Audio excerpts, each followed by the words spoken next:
es Carlos Linneo. Carlos Linneo era un botánico sueco, y como botánico sueco él se puso a clasificar. Antes de Carlos Linneo no había un método muy claro para clasificar los animales y las plantas. Los animales y las plantas, cada quien le clasificaba como quería.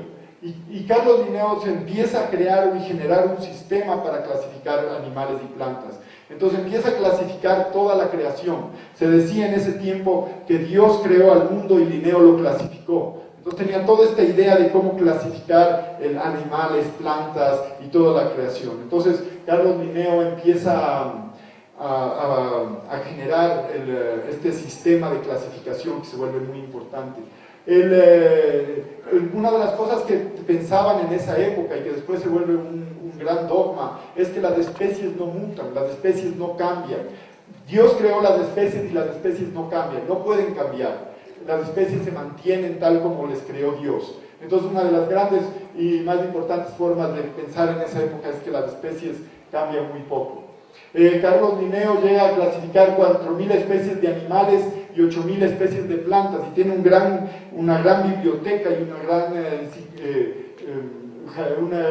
un herbario en Suecia donde él empieza a clasificar.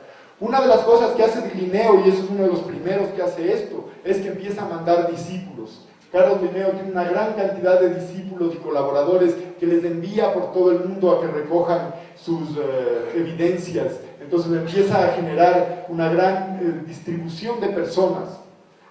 Carlos Linneo tenía una idea él que no importaba cuánto cueste con tal de que la gente le traiga algo. Uno de los primeros discípulos que envía este señor Tarnström, que le envía a China, y se muere en el viaje a China. Entonces cuando estaba yendo a China se muere, y después la esposa le viene a reclamar con el hijo y le dice: ¿cómo puede ser que me has matado a mi esposo por tu pasión por la ciencia? Y de esto Carlos Linneo saca una importante conclusión.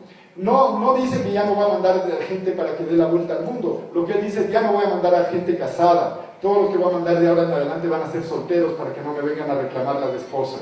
Entonces es la conclusión que él saca, y de ahí en adelante más que nada se basa su ciencia en gente joven que si se moría no importaba. Entonces él tiene una serie de discípulos. Carlos Linneo tiene como más de 20 discípulos, tiene una gran cantidad de colaboradores y lleva a la ciencia a todo el mundo. Realmente era el primer esfuerzo de hacer una ciencia a nivel global, y se van a todo lado. Algunos mueren en Venezuela, otros no mueren tan jóvenes.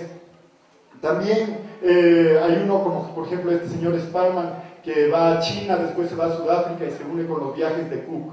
Entonces Carlos Linneo empieza a explorar todo el mundo, a mandar discípulos a todo